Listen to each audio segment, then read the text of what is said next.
것처럼 보여도 어떤 때는 어른들보다 더 속 깊은 아이들의 마음에 울컥 눈물이 날 때가 있죠. 맨날 속만 썩이고 하루 종일 장난칠 궁리만 하는 것 같은 개구장이일수록 알고 보면 그 마음속이 아주 깊을 때가 많아요. 그래서 아이들의 그 서툰 위로는 서툴기 때문에 더 울림이 있는 거 아닐까요?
네, 오늘 북적북적 첫 곡은 제이레빗의 요즘 너 말이야였습니다. 우리 지금 이제 나의 라임 오렌지나무 3일째 읽고 있습니다. 우리가 하루하루 갈수록 이 제재 이야기에 빠져들고 있는 것 같은데 오늘은 우리 읽을 양이 좀 많아요. 제가 하루에 한 단원씩 읽으려고 하는데 오늘 보니까 내용이 좀 마음이 아프더라고요. 가난해서 또 아이들한테는 이런 크리스마스가 얼마나 큰 기쁨이고 설레는 날이에요. 근데 알다시피 우리 제재내가 좀 힘들잖아요, 경제적으로. 그래서 이런저런 일들이 벌어집니다. 크리스마스인데도 울적해진 우리 제재를 한번 얼른 만나보러 가기 전에 광고 먼저 듣고 올게요.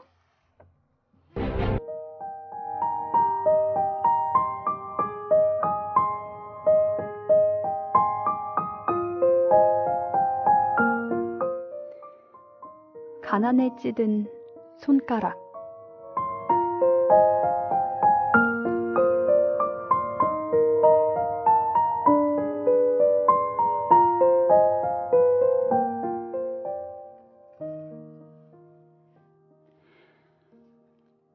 에드문드 아저씨에게 내 걱정을 털어놓기 시작하자 아저씨는 진지하게 들어주었다. 그게 바로 네 걱정이란 말이지. 네, 아저씨. 루시아누가 우리랑 같이 이사가지 않을까봐 걱정이에요. 넌 그 박쥐가 널 굉장히 좋아한다고 생각하니? 그럼요. 마음속 깊이? 틀림없다니까요. 그렇다면 박쥐는 꼭 갈 게다. 조금 늦게 나타날지도 모르지만 언젠가는 꼭 네 집을 찾아갈 거야. 이사갈 집 주소도 가르쳐줬어요. 그렇다면 더욱 쉬운 일이지. 만약 못 간다면 그건 다른 약속이 있기 때문일 거야. 그땐 자기 형제나 사촌 중에 하나를 보낼 게다. 그래도 넌 그게 다른 박쥐라는 걸 알아채지 못할 게야. 그래도 여전히 걱정이 남았다. 루시아누가 글을 읽을 줄 모른다면 집 주소가 무슨 소용이 있을까? 작은 새나 사막이나 나비 같은 것들에게 물어서 온다면 또 모를까? 걱정 마라, 제재. 박쥐는 방향 감각이 있으니까. 뭐가 있다고요, 아저씨? 아저씨는 방향 감각이 무엇인지 설명해 주었다. 난 아저씨의 해박한 지식에 감탄하지 않을 수 없었다. 걱정거리가 사라지자 나는 사람들에게 우리 집이 이사한다는 소식을 전해주려고 거리로 나왔다. 어른들은 모두들 기뻐해 주었다. 너 이사하니 제제? 잘 됐네. 다행이야. 이제 한시름 놓겠다. 별 반응을 보이지 않은 사람은 비리끼뉴 뿐이었다. 길 건너편이라 다행이야. 우리 집 근처거든. 근데 너 내가 얘기한 거 생각해봤니? 언제라 그랬지? 내일 8시 방콕 카지노 정문. 공장 주인이 장난감을 한 트럭 사라고 했다던데. 너 갈 거지? 가야지. 루이스를 데리고 갈래. 그런데 나한테도 장난감을 줄까? 물론이지. 이렇게 콩할 만한데. 넌 네가 어른이라고 생각해? 비리끼뉴가 내게 다가섰다. 그래서 나는 내가 아직도 매우 작다는 걸 알았다. 내가 생각했던 것보다 훨씬 더 말이다.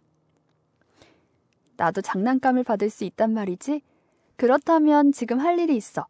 내일 거기서 만나자. 난 집으로 돌아와 글로리아 누나 곁을 맴돌았다. 왜 그래? 누나가 우리 좀 데려다줘. 장난감을 산더미같이 실은 트럭이 내일 시내에 온대. 쓸데없는 소리 마, 제제. 난 할 일이 태산 같아. 옷도 다려야 하고 잔디라 언니 이삿짐 싸는 것도 도와줘야 해. 부엌 일도 해야 하고. 헤알렌고시에서 사관생도들이 잔뜩 온대. 누나는 자신이 루디라고 부르는 영화배우 루돌프 발렌티노 사진을 모으기 말고도 사관생도라면 무조건 좋아하는 버릇이 있었다. 사관생도들이 아침 8시에 어떻게 오니? 내가 바본 줄 알아? 나가 놀기나 해, 제제. 그래도 난 나가지 않았다. 알잖아, 누나. 나는 안 가도 괜찮아. 하지만 루이스한테 데려다 주겠다고 약속했단 말이야. 그 앤 아직 어려. 그 나이엔 크리스마스 생각만 한단 말이야. 제제, 못 간다고 말했잖아. 그리고 루이스 핑계 대지 마. 정말 가고 싶은 건 너잖아? 살다 보면 크리스마스는 해마다 있어. 만일 내가 죽으면? 그럼 이번 크리스마스에 선물도 못 받고 죽는 거야. 넌 그렇게 일찍 죽지 않아. 에드문드 아저씨나 베네딕트 아저씨보다 곱절은 더 살걸? 그러니까 이제 그만하고 나가노라. 그래도 난 나가지 않고 계속 누나 앞을 알짱거렸다. 누나가 옷장에 무언가를 가지러 갈 때는 흔들 의자에 앉아 애원하는 눈빛으로 바라보았다. 누나에게는 그런 눈빛이 효과가 있었기 때문이다. 누나가 세탁장에 물을 뜨러 갈 때에는 문지방에 앉아 애처로운 눈빛을 보냈다. 또 빨랫감을 가지러 방에 갈 때는 침대에 앉아 턱을 괴고 가여운 눈으로 쳐다보았다. 그러자 누나는 폭발하고 말았다. 그만해, 제제. 몇 번이나 못 간다고 그랬니? 제발 약 올리지 말고 나가 놀아. 그래도 난 나가지 않았다. 아니, 나가지 않으려 했다는 편이 옳겠다. 왜냐하면 누나가 나를 반짝 들어서 문밖 뒤뜰에 내려놓았기 때문이다.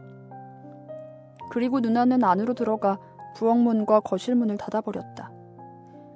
그래도 난 포기하지 않았다. 누나가 지나가는 창문마다 쫓아다니며 얼굴을 내밀었다. 누나는 집안 먼지를 털고 침대 정리를 하면서 나와 눈길이 마주치기만 하면 그 창문을 닫아버렸다. 그래서 결국 집안 문이란 문은 모두 닫혔다. 야, 이 나쁜 마녀야! 억센털 러시아 고양이! 너는 사관생도들한테는 절대 시집 못 갈 거야! 군화 닦을 돈도 없는 가난뱅이 쫄병하고나 결혼해라! 쓸데없이 시간만 낭비한 데에 화가 잔뜩 나서 집 밖으로 나왔다. 길에서는 나르디뉴가 무언가를 가지고 놀고 있었다. 넋이 빠진 듯 쪼그려 앉아 무언가를 뚫어져라 보고 있었다. 나는 가까이 다가갔다. 지금까지 내가 본 것 중에 가장 큰 딱장벌레를 성냥갑에 묶어 수레를 만든 것이었다. 우와! 엄청 크지? 바꾸자. 뭐하고? 그림 딱지하고. 몇 장? 2장. 웃기네. 이렇게 큰 딱장벌레를 고작 딱지 2장하고 바꾸자고? 그딴 딱장벌레는 우리 에드문드 아저씨네 개울가에도 잔뜩 있어. 세 장 주면 바꿀게. 좋아. 대신 고르긴 없다. 그럼 싫어. 최소한 2장은 골라야지. 좋아. 나는 여러 장에 있는 라우라라 플란테 딱지를 한 장 주었고 그는 후트 깁슨과 패치 루드밀러를 골랐다. 나는 딱장벌레를 받아 호주머니에 넣고 그 자리를 떠났다.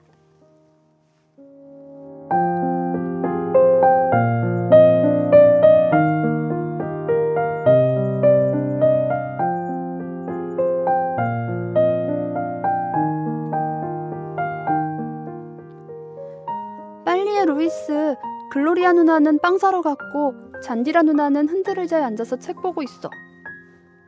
우리는 서로의 몸을 부대끼며 좁은 골마루로 나갔다. 난 동생의 오줌을 누였다. 실컷 너. 대낮에 길거리에다 실례를 할 순 없잖아. 그리고 세탁대로 가서 동생의 얼굴을 씻겼다. 나도 세수를 하고 방으로 돌아왔다. 그 다음엔 소리 없이 동생의 옷을 갈아입히고 신발도 신겼다. 거지 같은 양말을 거치적거리기만 했다. 동생이 입은 파란 양복에 단추를 채워주고서 빗을 찾았다. 동생의 머리는 좀처럼 차분해지지 않았다. 무슨 수를 써야 할 것 같았다. 사방을 둘러보았지만 쓸만한 것이 없었다. 포마드도 머리기름도 없었다. 부엌으로 가서 손끝에 돼지기름을 약간 묻혀왔다. 그리고 손바닥을 비벼 먼저 냄새를 맡았다.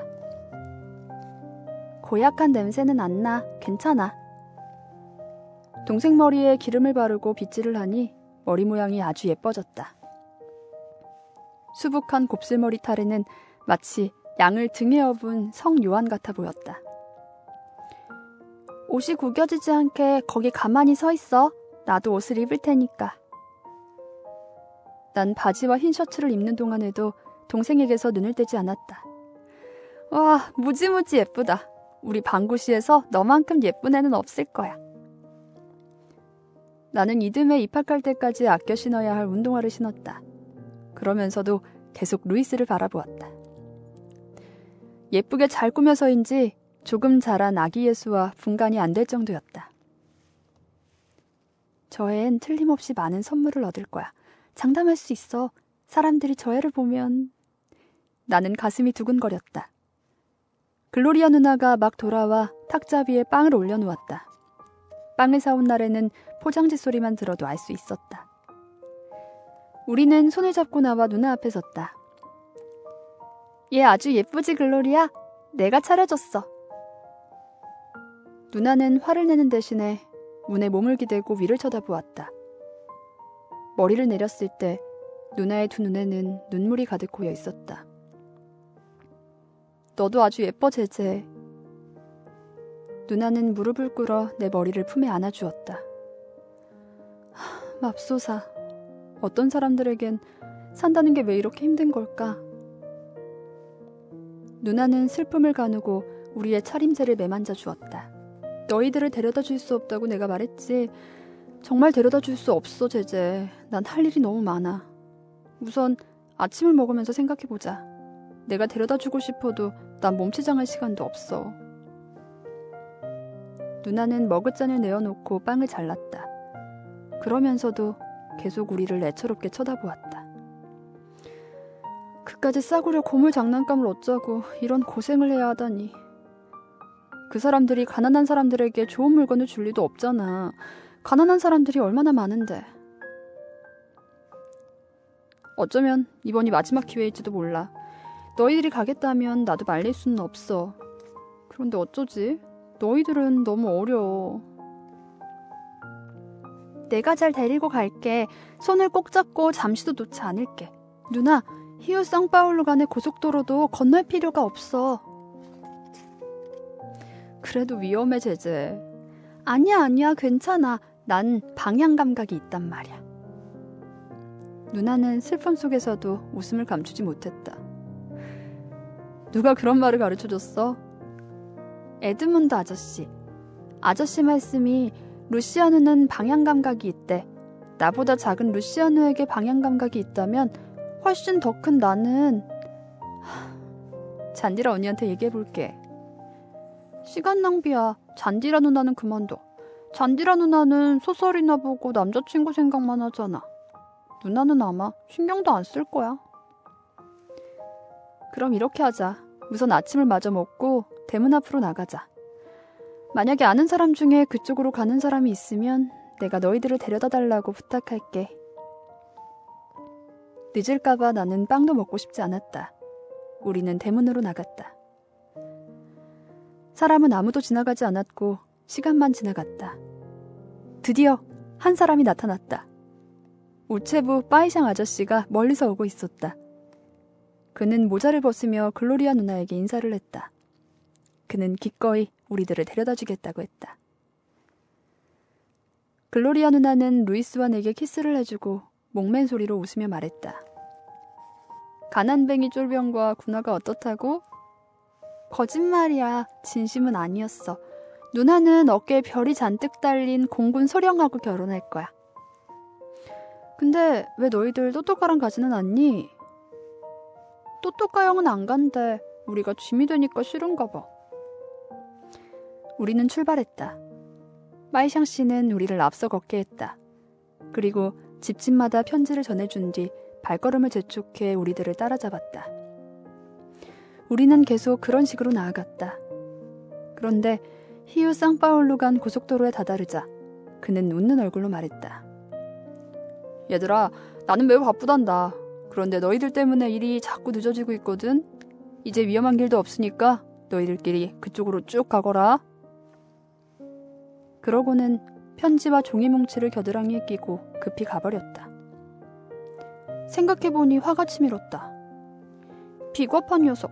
우릴 데려다 주겠다고 글로리아 누나에게 약속했으면서 이제 와서 어린애들을 길거리에 내버리고 가다니. 나는 루이스의 손을 더 꼭 잡았다.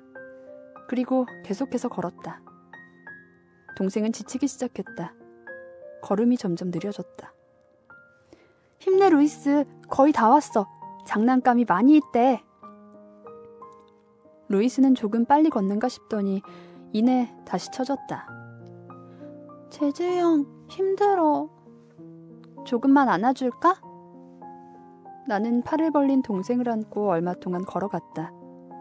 동생은 납덩이처럼 무거웠다. 프로그레스 거리에 이르렀을 땐 오히려 내가 숨을 헐떡이고 있었다. 이젠 너 혼자 조금 걸어봐. 교회 종이 8시를 알리고 있었다. 어떡하지? 7시 반까지는 갔어야 했는데. 하지만 걱정 마. 사람들도 많고 장난감도 남았을 거야. 한 트럭 가득 싣고 온다고 했어. 형, 나 발 아파. 나는 무릎을 꿇었다. 신발끈을 약간 느슨하게 하면 나아질 거야. 우리의 발걸음은 점점 더 느려졌다. 아무리 가도 시장은 나타나지 않았다. 시장을 지나고 나서도 초등학교를 거쳐 오른쪽으로 돌아가야 방콕카지노 거리가 나온다. 설상가상으로 시간은 나는 듯이 흘러갔다. 우리는 겨우 녹초가 되어 도착했다. 그러나 그곳엔 아무도 없었다. 장난감을 나눠준 흔적조차 없었다. 아니, 있기에는 있었다. 장난감을 썼던 포장지들이 구겨진 채 길바닥에 널브러져 있었다. 모래밭은 찢겨진 포장지로 알록달록했다. 내 가슴은 걱정으로 두근대기 시작했다. 우리는 카지노 앞에 다다랐다. 그리고 카지노의 문을 닫고 있는 꼬끼뉴 씨와 마주쳤다. 나는 벌겋게 들뜬 얼굴로 물었다. 꼬끼뉴 아저씨, 벌써 다 끝났어요? 다 끝났다, 제제. 너희들 너무 늦게 왔구나. 사람들로 홍수를 이뤘단다. 그는 한쪽 문을 닫고는 착한 사람 특유의 미소를 지어 보였다. 아무것도 남지 않았어. 내 조카들 줄 것도 못 남겼다. 그러고는 나머지 문을 마저 닫고 거리로 나왔다. 내년엔 좀 더 일찍 오도록 해라, 이 잠꾸러기들아. 괜찮아요. 사실은 괜찮지 않았다. 너무도 슬프고 실망스러워서 이런 일을 당하느니 차라리 죽고만 싶었다.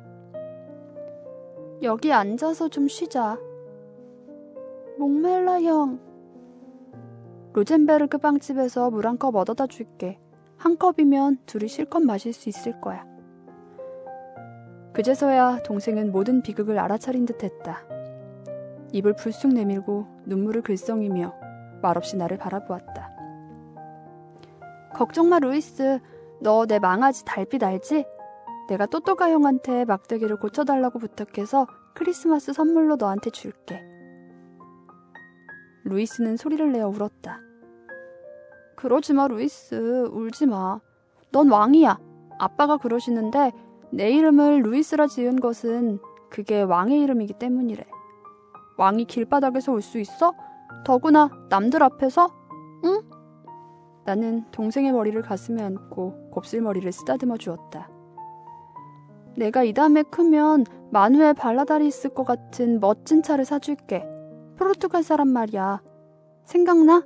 우리가 저번에 망가라치바를 전송하려고 여기 갔을 때 우리 곁에 스쳐 지나간 사람 있잖아.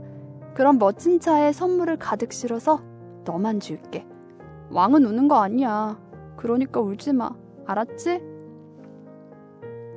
내 가슴은 안쓰러움으로 터질 것만 같았다. 꼭 사주겠다고 맹세할게. 사람을 죽이거나 훔치기라도 해서.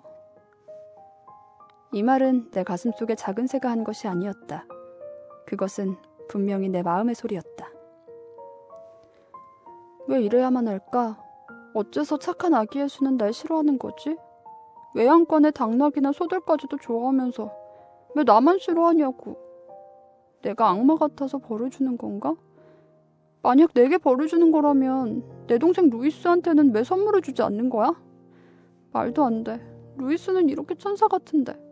하늘의 천사도 우리 루이스만큼 착하진 못해. 그러자 바보처럼 눈물이 흘러내렸다. 제제 형, 울어? 금방 괜찮아질 거야. 그리고 난 너처럼 왕도 아니고 아무짝에도 쓸모없는 애잖아. 난 아주 나쁜 애야. 정말 나쁜 애. 그래서 그래.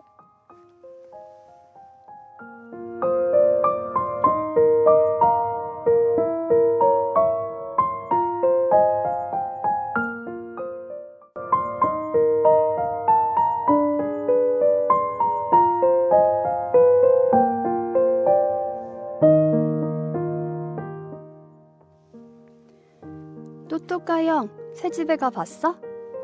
아니, 넌? 틈나는 대로 자주.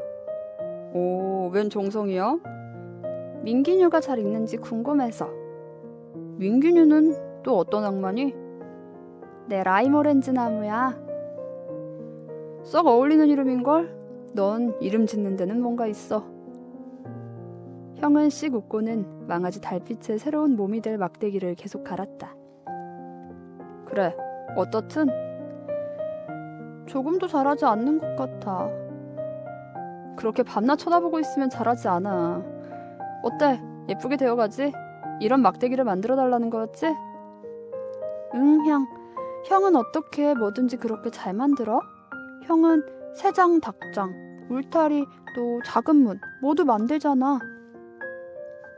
누구나 다 나비 넥타이를 맨 시인이 되려고 태어나는 게 아니잖아. 그리고 너도 맘만 먹으면 배울 수 있어. 아니야, 그런 건 소질이 있어야 돼. 형은 잠시 손을 멈추었다. 그리고 에드문드 아저씨가 내게 새로 가르쳐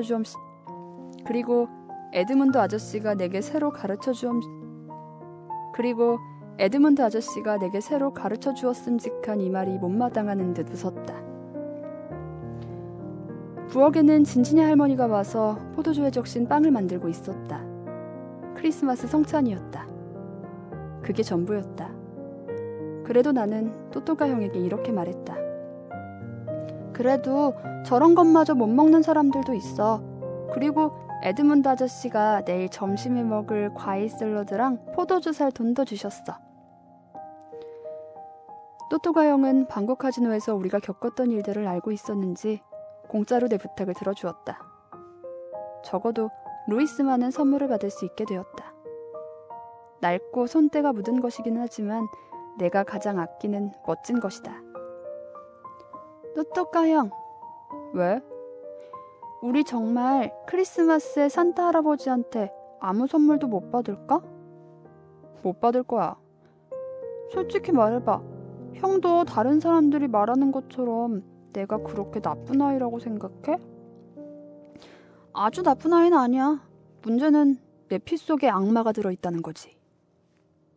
나도 이번 크리스마스에는 악마가 없어졌으면 좋겠어. 죽기 전에 딱 한 번만이라도 내 속에 악마 대신 착한 예수님이 태어났으면 해. 혹시 알아? 내년엔 그렇게 될지. 너도 나처럼 해볼래? 어떻게 하는데? 난 아무것도 바라지 않아. 그래야 실망도 안 하거든. 아기 예수도 사람들이나 신부님이나 교리에서 말하는 것처럼 그렇게 좋은 애는 아니야. 형은 말을 멈추었다. 자신의 속마음을 털어놓아야 할지 말지에 대해 망설이는 것 같았다. 그럼 어떤 아이인데? 좋아. 너는 아주 장난이 심해서 선물 받을 만한 자격이 없다고 치자. 근데 루이스는? 천사 같아. 글로리아 누나는? 누나도. 그럼 넌? 글쎄, 가끔 내 물건을 훔쳐가지만 그래도 착한 편이야. 랄라 누난? 아주 세게 때리지만 그래도 착해. 언젠가 내 나비 넥타이를 만들어줄 거야. 잔디라 누나는? 그저 그래. 그래도 나쁘진 않아. 엄만? 정말 착하셔. 날 때리실 때도 불쌍해서 살살 때리셔. 마지막으로 아빠는? 아빠는 잘 모르겠어. 아빠는 운이 없으셔. 내 생각엔 아빠도 나처럼 식구들 중에서는 나쁜 사람일 것 같아. 좋아. 그렇다면 우리 집 식구는 모두 좋은 사람들이잖아. 그런데 왜 아기 예수는 우리한테 잘해주지 않느냔 말이야. 파울야베트 댁에 가봐. 그 큰 식탁이 먹을 걸로 가득 차 있는 거 봤지? 빌라스 보아스네도 마찬가지야. 아다투 루이스네는 말할 것도 없고. 나는 그처럼 울상이 된 형을 처음 보았다. 그래서 난 아기 예수가 그냥 보이기 위해서만 가난한 사람으로 태어났다고 생각해. 그 다음엔 부자들이 더 소용이 있다고 깨달은 거야. 아, 이런 얘기 그만하자. 내가 한 말은 큰 죄가 될지도 몰라. 형은 풀이 죽어 더 이상 이야기를 하지 않으려고 했다. 고개를 숙이고 막대기만 쓰다듬을 뿐이었다.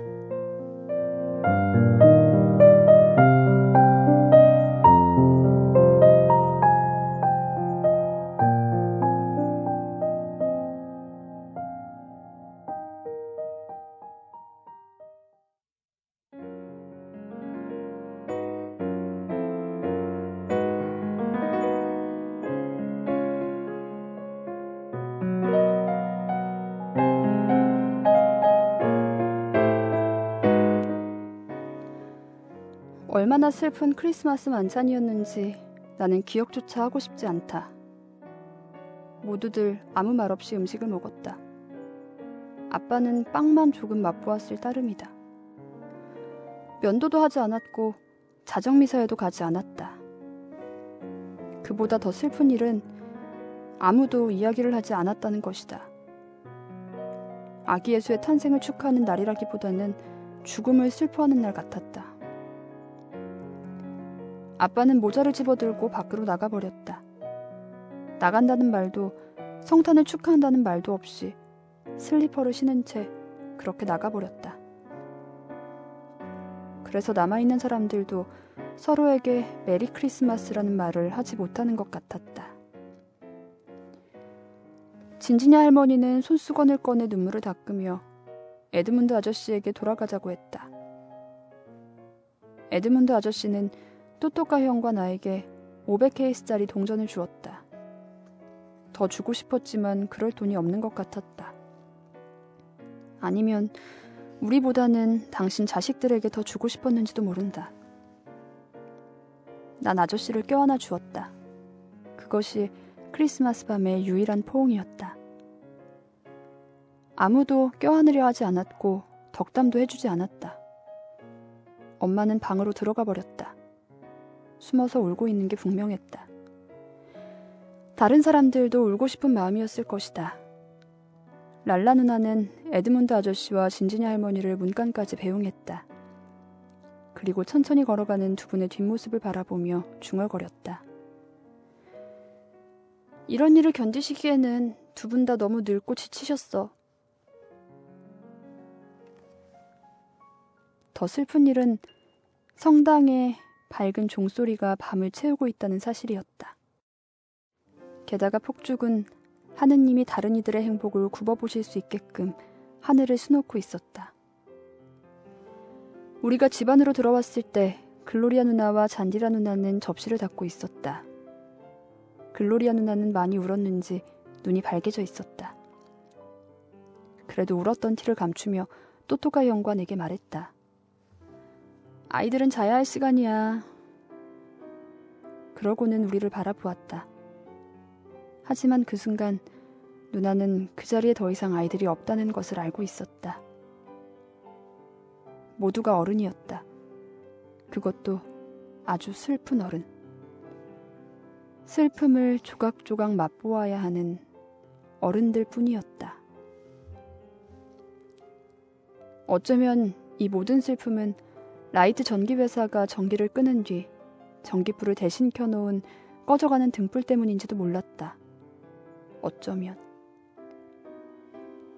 행복한 사람은 손가락을 입에 문제 잠든 꼬마 임금님 뿐이었다. 나는 동생 가까이에 망아지를 세워놓았다. 녀석의 머리를 쓰다듬어주지 않을 수 없었다. 강물이 흐르듯 부드러운 목소리로 속삭였다. 귀여운 내 동생. 온 집안이 어둠에 잠겼을 때 나는 낮은 목소리로 형에게 물었다. 빵 맛있었지? 안 그래, 똑똑가형? 모르겠어. 안 먹었어. 왜? 목에 걸려서 아무것도 먹을 수가 없었어. 이제 자자. 자고 나면 다 잊게 돼. 나는 침대에서 일어나 바스락거렸다. 어딜 가려 그래, 제제? 응, 문 밖에 운동화 내놓으려고. 그러지 마. 내놓지 않는 게 차라리 나아. 내놓을 거야. 혹시 알아? 기적이 일어날지? 있잖아, 형. 난 선물을 받고 싶어. 딱 하나만이라도 아주 새 거로, 나만의 것으로 말이야.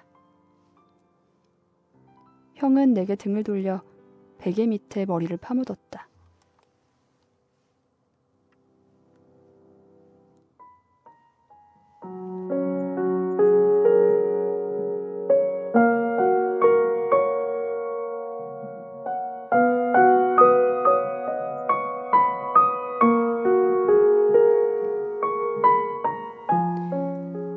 잠에서 깨기가 무섭게 나는 토토카 형을 불렀다. 형, 내다보자. 있을 거야. 나라면 내다보지 않겠다. 그래도 난 볼래. 난 방문을 열어젖혔다. 그러나 기대와는 달리 운동화는 텅 비어 있었다. 토토카 형이 눈을 비비며 다가왔다. 내가 뭘 했니? 온갖 감정이 뒤섞여 북받쳐 올랐다. 그것은 증오와 반항과 슬픔이었다.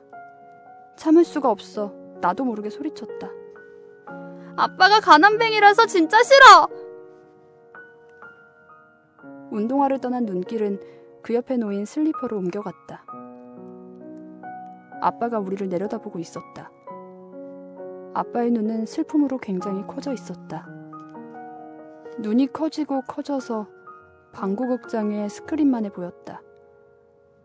마음의 쓰라림이 너무나 커서 울고 싶어도 울 수 없는 그런 눈이었다. 아빠는 잠시 우리를 멍하니 바라보다가 말없이 지나쳐갔다. 우리는 아무 말도 못하고 얼어붙어 있었다. 아빠는 서랍장 위에 놓인 모자를 짚고는 다시 나가버렸다. 그제서야 또또까 형이 내 팔을 때렸다. 넌 정말 나쁜 놈이야. 제제, 뱀 같은 녀석. 그러니까 너는... 형은 감정이 북받쳐 오르는지 입을 다물었다. 아빠가 거기 계신 줄 몰랐어. 나쁜 자식, 감정도 없는 놈. 넌 아빠가 오래전부터 실직자라는 걸 알잖아. 내가 어제 음식 삼킬 수 없었던 것도 아빠 때문이야. 너도 이 다음에 자식이 생기면 이럴 때 마음이 얼마나 아픈지 알게 될 거야. 나는 울음을 참을 수 없었다. 난 아빠를 못 봤어요. 정말 못 봤어. 내 앞에서 꺼져! 넌 역시 아무짝에도 쓸모없는 놈이야. 꺼져버려!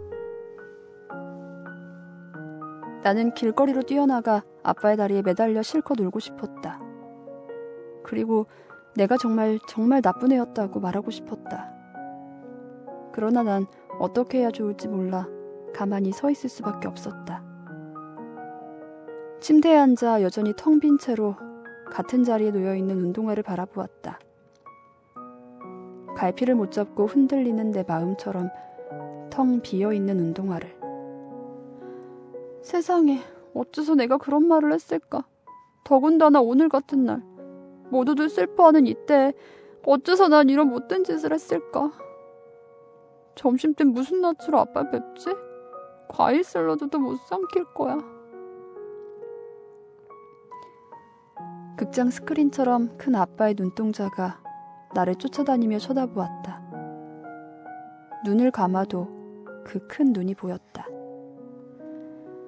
발꿈치에 구두닦이통이 부딪혔다.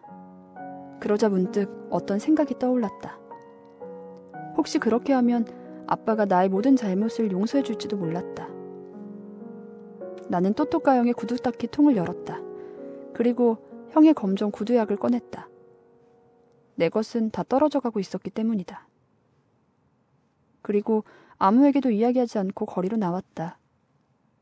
구두닦이통의 무게는 전혀 느껴지지 않았다. 걸을 때마다 아빠의 눈을 밟아 아빠를 아프게 하는 것 같았다. 이른 새벽인데다 어제 저녁 자정미사와 크리스마스 만찬을 치르느라 모두들 아직 자고 있는 듯했다. 길에는 아이들이 크리스마스 선물로 받은 장난감들을 서로 자랑하고 비교하며 놀고 있었다. 그런 모습은 나를 더욱더 우울하게 했다. 모두들 착한 아이들이었다. 저 아이들 중에는 아무도 나처럼 못된 짓을 할 아이는 없을 것이다. 시간이 꼬리를 물고 지나갔다. 난 한 푼도 벌지 못했다. 하지만 나는 무슨 일이 있어도 돈을 벌어야 했다. 무슨 일이 있어도. 더위는 점점 심해졌다. 구두닦이통 끈 때문에 한쪽 어깨가 쓰려 다른 쪽 어깨에 맸다. 목이 말라 시장에 있는 공동수도에서 물을 마셨다. 누군가가 발로 내 구두닦이통을 톡톡 찼다. 그리고 귀에 익은 목소리가 나를 불렀다. 어이, 구두닦이! 그렇게 졸다가는 돈을 못 벌지? 반신반의하며 고개를 들었다. 카지노 수위 꼬기뉴 아저씨였다. 아저씨가 구두닦이통에 발을 올려놓자 나는 우선 헝겊으로 구두를 닦았다. 그리고 물로 구두를 적신 후 훔쳐냈다. 그 다음 조심스레 구두약을 발랐다. 아저씨, 미안하지만 바지를 조금만 올려주세요. 그는 내 말대로 했다. 오늘 같은 날에 구두를 닦니 제재? 오늘처럼 돈이 절실한 적이 없어요. 크리스마스는 잘 지냈니? 그저 그랬어요. 내가 구두솔로 통을 두드리자 그는 발을 바꿨다. 나는 아까와 마찬가지 방법으로 다른 쪽을 마저 닦았다. 그리고 양쪽 구두에 모두 광을 냈다. 구두를 다 닦고 난 뒤 통을 두드리자 그는 발을 내려놓았다. 얼마지 제재? 200케이스예요. 겨우 200케이스만 받아? 모두들 400케이스를 받는데. 인류 구두 닦기가 되면 그렇게 받을 거예요. 그렇지만 당분간은 아니에요. 그는 500케이스를 꺼내 내게 주었다. 아저씨, 나중에 주실래요? 아직 한 푼도 못 벌었거든요. 거스름돈은 크리스마스 선물이다. 그럼 또 보자. 그는 아마도 사흘 전에 있었던 그 일 때문에 구두를 닦은 것 같았다. 주머니에 돈이 생기자 잠시 기운이 솟는 듯 했지만 그것도 그리 오래가지 않았다. 이미 오후 2시가 넘었고 사람들도 제법 많이 오갔지만 구두를 닦겠다는 사람은 없었다. 아무도 돈을 내고 구두의 먼지를 떨어내려 하지 않았다. 4시가 넘었다. 나의 마음을 무겁게 하는 아빠의 눈은 계속 나를 쫓아다녔다. 집으로 돌아가기로 마음먹었다. 이 정도 돈으로는 아무것도 할 수 없었지만 어쩌면 재난과 기아 상점에서 값을 깎아줄지도 모르고 나머지를 외상으로 해야 할지도 몰랐다. 빌라스 보아스댁 앞에 이르렀다. 너른 정원의 바닥은 시멘트로 잘 포장되어 있었다. 세르지뉴가 멋진 자전거를 타고 화단 사이를 돌고 있었다. 자전거에는 붉은 바탕에 노란색과 파란색 줄무늬가 그려져 있었다. 알루미늄으로 된 몸통은 눈부시게 반짝거렸다. 세르지뉴는 나를 발견하고 보라는 듯이 속도를 냈다가 커브도 돌고 끽소리를 내며 브레이크도 걸었다. 그러다가 내게 다가왔다. 맘에 드니? 이 세상에서 가장 멋진 자전거야. 대문 가까이로 오면 더 잘 보일 거야. 세르지뉴는 또또까 형과 동갑내기로 같은 반 친구였다. 세르지뉴는 에나멜 칠을 한 구두에 흰 양말을 신고 빨간 멜빵까지 메고 있었다. 그 모습을 보니 맨발인 내 자신이 부끄러웠다. 게다가 구두는 모든 게 비칠 정도였다. 아빠의 눈마저 구두에 비치고 있는 것 같았다.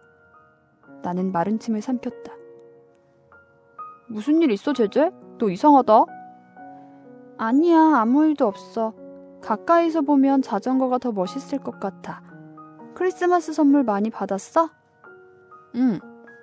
그는 더 자세히 얘기하려고 자전거에서 내려 대문을 열었다. 엄청 많이 받았어.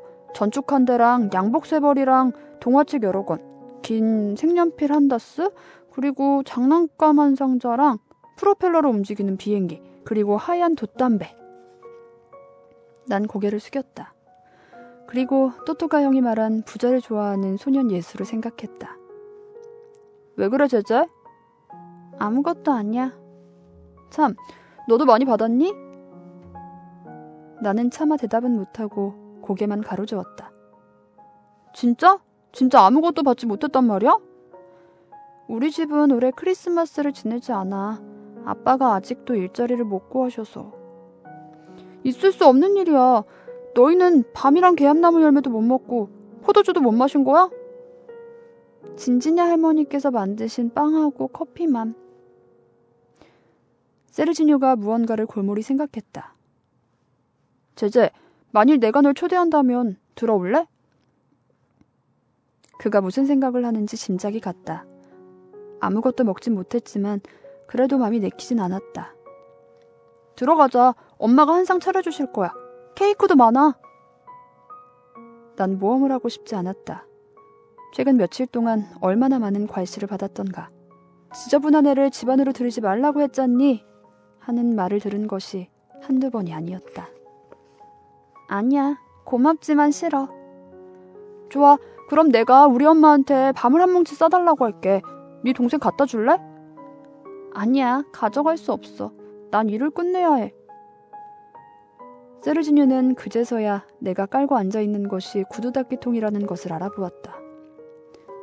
하지만 크리스마스에 구두를 닦으려고 하는 사람은 없을 텐데. 하루 종일 돌아다녔는데 겨우 10도수당 벌었어. 500케이스는 동량에서 얻은 거야. 아직도 2도수당이 더 필요해. 뭐 하려고, 제재? 얘기할 수 없어. 근데 꼭 필요해. 세르지뉴가 씩 웃더니 아주 너그러운 제안을 내놓았다. 너 내 구두 닦아줄래? 그럼 10도수당 줄게. 그건 곤란해. 난 친구한테는 돈을 안 받거든. 그럼 내가 돈을 주면? 아니, 200케이스를 빌려주는 건 어때? 천천히 갚아도 돼? 언제라도 좋아. 나중에 구슬로 갚아도 되고. 그렇다면 좋아. 그는 주머니에 손을 넣어 동전 2입을 꺼내주었다. 걱정하지 마. 난 돈을 많이 받았으니까. 저금통이 꽉 찰 정도거든. 나는 자전거 바퀴를 손으로 쓸어보았다. 진짜 멋있어. 내가 커서 자전거를 탈 수 있게 되면 빌려줄게. 알았지? 알았어.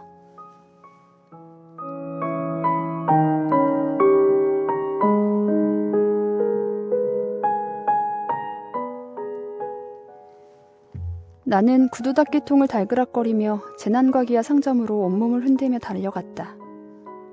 문을 닫았을까봐 걱정이 돼서 총알처럼 가게 안으로 뛰어들어갔다. 아저씨, 그 비싼 담배 아직도 남아있어요? 그는 내 손에 들린 돈을 보고 담배 2갑을 집어들었다. 설마 네가 피우려는 건 아니겠지, 제제? 뒤에서 한마디 들려왔다. 무슨 소리야, 이렇게 어린애한테. 가게 주인은 돌아보지도 않고 웃으며 말했다. 자네가 이 손님을 몰라서 그래. 이 손님은 상상을 초월해. 아빠 드릴 거예요. 손바닥에 담뱃갑을 올려놓고 이리저리 만져보니 기분이 나아졌다. 이게 좋을까요? 저게 좋을까요? 그거야 네 마음이지. 아빠께 이걸 성탄 선물로 드리려고 하루 종일 일했단 말이에요. 진짜냐, 제제? 아빠는 얘기 뭘 해주셨는데? 아무것도 못 해주셨어요. 불쌍한 아빠. 아빠는 아직도 일자리를 못 구하셨거든요. 아저씨도 아시잖아요. 그는 감격한 것 같았다. 상점 안의 사람들도 아무 말도 하지 못했다. 만약 아저씨께서 받으신다면 어느 것이 더 좋겠어요? 둘 다 좋을 거야. 이렇게 애써 마련한 선물을 좋아하지 않는 아빠는 없단다. 그럼 이걸로 싸주세요. 주인은 담배를 쌌다. 포장된 것을 내게 줄 때는 약간 머뭇거렸다. 무슨 말인가 하고 싶지만 못하는 것 같은 눈치였다. 내가 돈을 내자 그는 웃음을 지어 보였다. 고맙다, 제제. 메리 크리스마스, 아저씨. 나는 곧장 집으로 달려갔다. 날은 이미 어두워져 있었다. 부엌에만 희미한 호롱불이 켜 있었다. 모두들 외출했는지 아빠 혼자 부엌 식탁에 앉아 텅 빈 벽을 바라보고 있었다. 아빠는 팔꿈치를 식탁 위에 올려놓고 손으로 턱을 괴고 있었다. 아빠! 왜 그러니, 얘야? 아빠의 목소리에는 전혀 화난 기색이 없었다. 하루 종일 어딜 갔었니? 나는 구두 닦이통을 보여주었다. 그리고 통을 바닥에 내려놓고 주머니에서 포장된 담배를 꺼냈다. 아빠, 이거 보세요. 아빠 드리려고 아주 좋은 걸 샀어요. 아빠는 가격을 짐작하신 듯 빙그레 웃었다. 맘에 드세요? 가장 멋있는 거였어요. 아빠는 웃으며 담뱃갑을 뜯어서 냄새를 맡았다. 그러나 아무 말도 하지 않았다. 하나만 피워보세요, 아빠. 나는 불을 가질러 부엌으로 갔다. 성냥 하나를 그어 아빠의 입에 물린 담배에 불을 붙였다. 그리고 아빠가 담배를 피우는 것을 보기 위해 한 걸음 뒤로 물러섰다. 이상한 기분이 들었다. 불 꺼진 성냥개비를 바닥에 버렸다. 그러자 마음속 깊숙한 곳에서 감정이 북받쳐 올랐다. 속이 찢어질 것 같았다.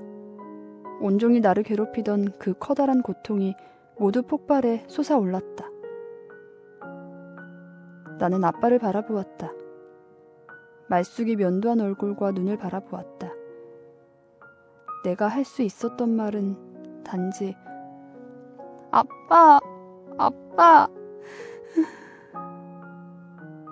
내 목소리는 눈물과 흐느낌 속으로 잦아들었다. 아빠는 팔을 벌려 나를 꼭 보듬어 주었다. 울지 마라, 얘야.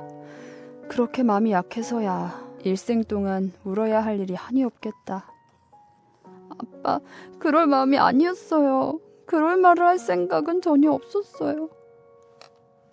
안다, 알고 말고.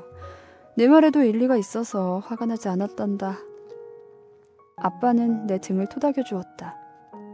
그리고 잠시 후 내 얼굴을 받쳐들고 옆에 놓여있던 냅킨으로 눈물을 닦아주었다. 이제 훨씬 나아졌구나. 나는 손을 뻗어 아빠의 얼굴을 쓰다듬었다. 그리고 커다란 스크린 같은 아빠의 눈을 예전처럼 돌려놓으려고 가볍게 손가락을 갖다 댔다. 그렇게 하지 않으면 일생 동안 그 눈이 나를 따라다닐 것만 같았다.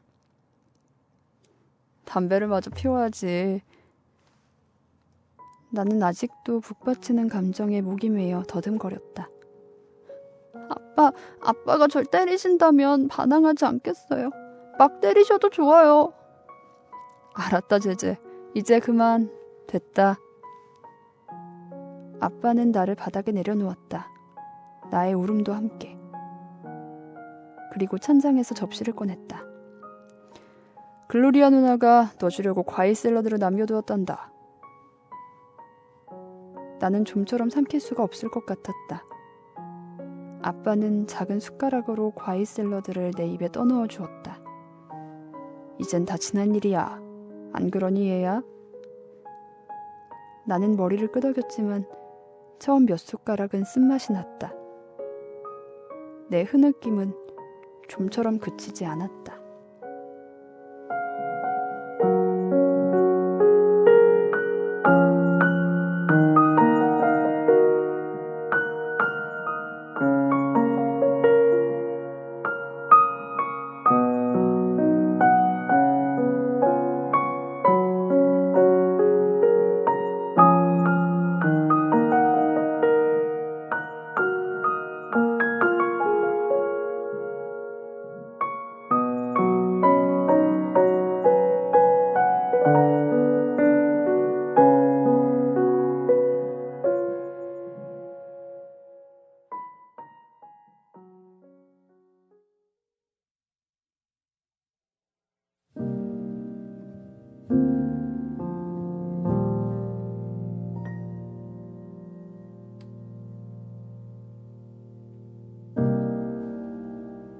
해가 지는 그곳으로 왜 길을 따라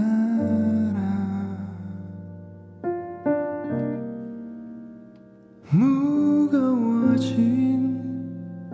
발길을 재촉해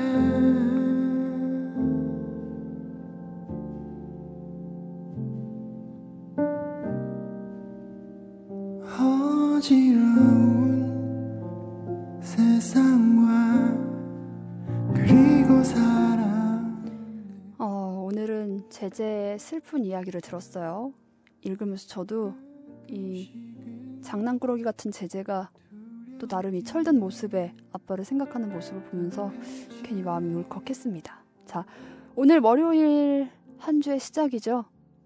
다들 행복한 하루 보내시고요. 우리는 내일 다시 만나도록 할게요. 모두들 기운 내시고 이렇게 슬픈 이야기 잔뜩 해놓고 슬픈 동화를 읽고 기운 내시라고 하니까 조금 어색하네요. 자, 다들 활기찬 하루 보내시고요. 우리는 내일 다시 만나도록 할게요. 내일 좀 더 성숙한 다른 제재의 이야기로 여러분을 찾아오겠습니다. 모두들 안녕.